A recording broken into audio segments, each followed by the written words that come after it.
get on their side. Problem is I don't identify with any of them. And I knew that if I did that, there would be a good chance that I was going to get more time. And that's not what I wanted to do. I definitely didn't belong in prison. Um, my worst crime was I was fucking lazy. I was just lazy. I didn't want to work. And I figured out how to game the system by selling drugs and doing other things. And that's what, ultimately led me in there. Plus, a lot of bad decisions and other shit and lack of discipline as a youth, a lack of direction. I didn't spend a whole lot of time in school. I didn't get good grades in school at all. So, I mean, didn't go to college, tried to go to college, just didn't work out. I was more interested in the chicks and everything that was going on outside of the classroom versus the classroom. And that was before cell phones and before, well, it's probably the beginning of cell phones, but it's definitely before the smartphone, which, is a major distraction now. So if I had tried now, maybe it'd be different, but I doubt it. I'm just not interested in it. So all of that, and I got out, like I said, PTSD, jumping around again, PTSD, um, because I did have to inflict some violence, and I ended up running with the whites because that's what I identify with. I grew up in a middle class neighborhood, not upper middle class, just sort of maybe lower, maybe just middle. When there was still a middle. Now it's upper or lower middle class. Um, and it there was a lot of white people. There was the neighbors next door had a kid who was Filipino. My other friend was Portuguese, but I mean he looked white. There was a black family, and then it was the rest just white people. And so I grew up like that. I didn't grow up speaking Spanish. I'd consider myself third generation. So it was challenging, I guess. I never identified with Hispanic, other than the fact that I liked Mexican food. That's the only Latin, that I would ever acknowledge. And maybe it's because I got teased as a kid, so I was always, excuse me, excuse me, I was always trying to not be who I was. I told a lot of stories, made up a lot of shit to try to make myself, feel like I was cooler. I think a lot of kids do that when, they grow up with their identity. They don't kind of know who they are or where they fit in. Got picked on a lot because I was smaller. But I had a growth spurt, I believe, when I was 12 or 13, and I shot up, to about 5, 8, 9, 10. So all the people that used to pick on me, now I'm bigger than them, and definitely got my revenge, which is not what I would suggest. Violence doesn't solve anything, doesn't help anything. I mean, it's a deterrent, but it's not it's just too dangerous, man. I and having had to inflict it on people in prison, um, I'm not an advocate for it.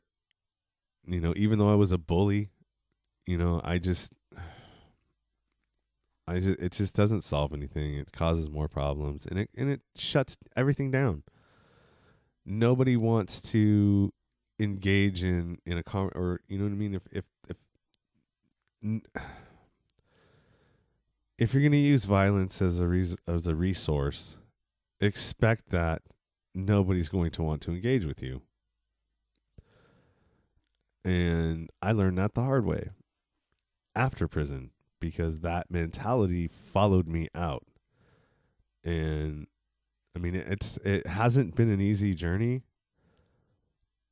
just because, I was raised in violence, and I kind of followed that out, and It's not something that I'm proud of. Um, I definitely have tried to curb that. Um, I don't engage in it anymore with other men. I just sort of take the high road now, or prevent situations from having, like, if it means, like, if I know if I'm going to go to a bar, I'm going to scope the place out and the loudest dude who's trying to show off, I'm going to stay away from them. Or anybody that's drinking excessively, I'm going to stay away from. Or I might just leave altogether.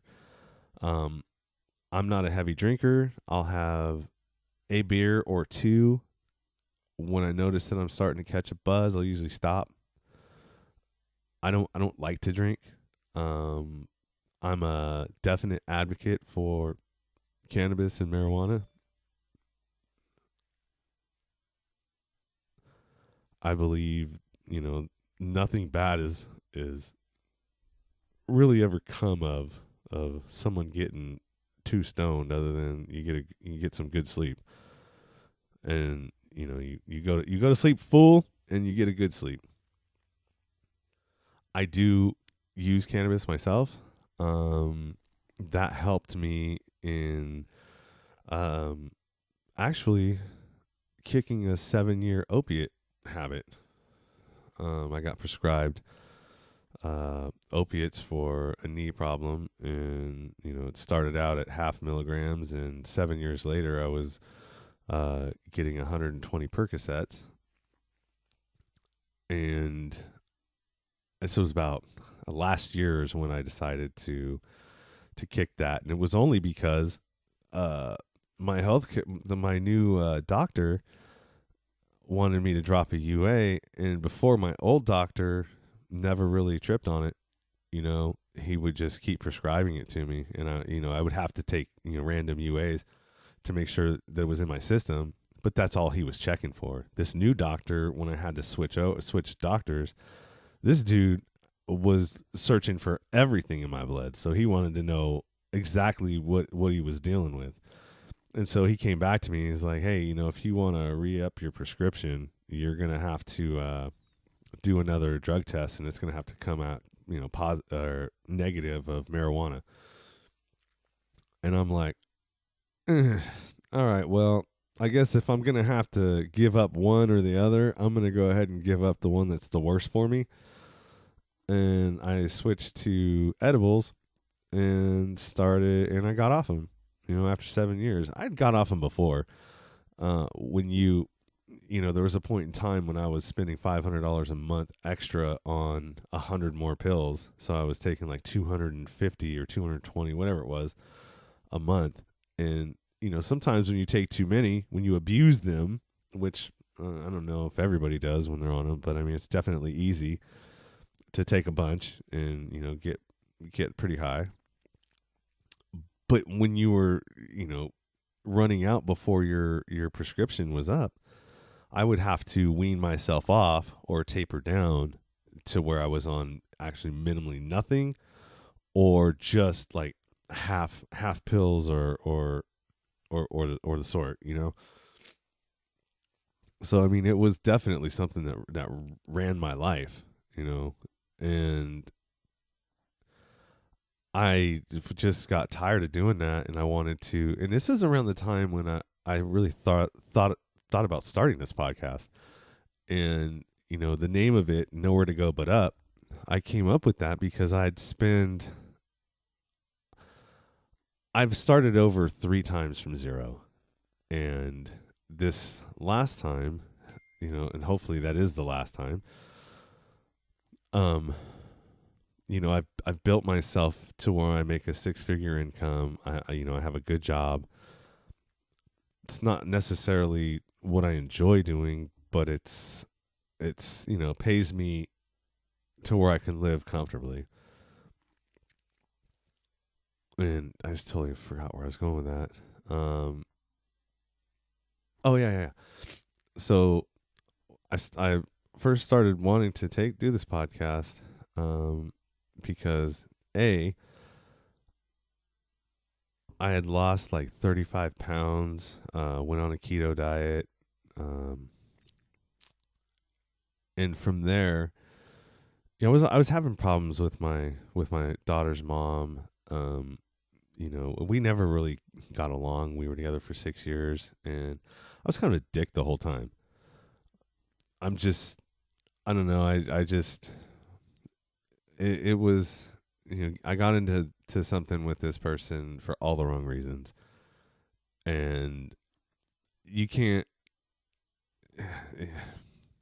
when it's not for the right reasons to be with somebody. At some point, they're either going to notice, or you're just going to be, um, you're not in it for the right reasons, and you'll never treat them the way that you probably should, or that they're wanting.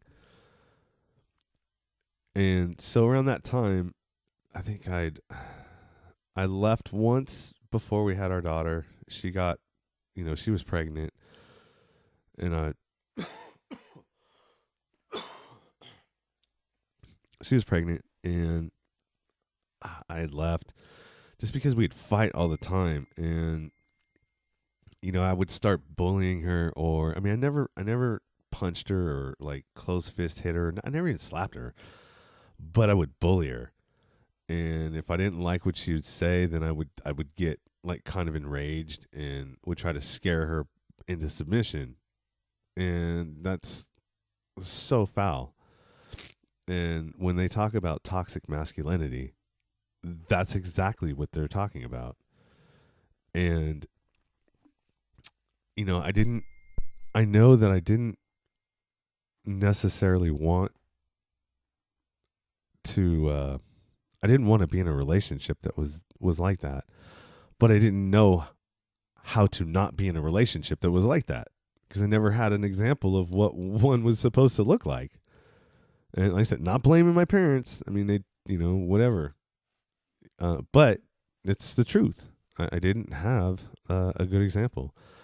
And so I would always just go with kind of what worked. And, I've had 1, 2, 3, I think it's the fourth. Wait a minute. So there was, oh no.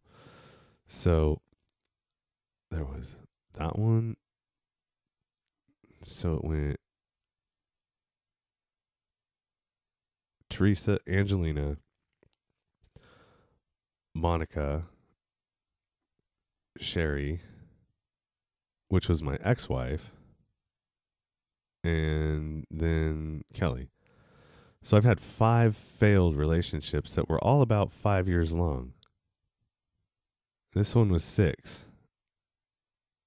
And I've done the same thing in all of them. This isn't my only daughter, the one I had with Kelly. I also had one with Angelina. But Jordan, she's now 18, or no, she's 19. She just turned 19, and I don't talk to her. I've tried to reach out through social media and whatnot, and I just sort of, look, you know where to find me. You know where to find me if you want. I had my rights terminated when I was living in Vegas, a little bit before I got into the trouble I did. But I mean, nonetheless, dude, I was in no condition to be a father, and I just didn't show up to court when it was going to happen, because I knew that she would have a better chance at a better life if I wasn't in it at that point. And it killed me, man. For the next year, I stayed drunk because I was grieving because I just gave up on her. And I mean, when I think about it now, it's kind of tough. And because of the mistakes that I made in that situation is actually why I'm so vigilant as the father I am now. I made sure when I left her mom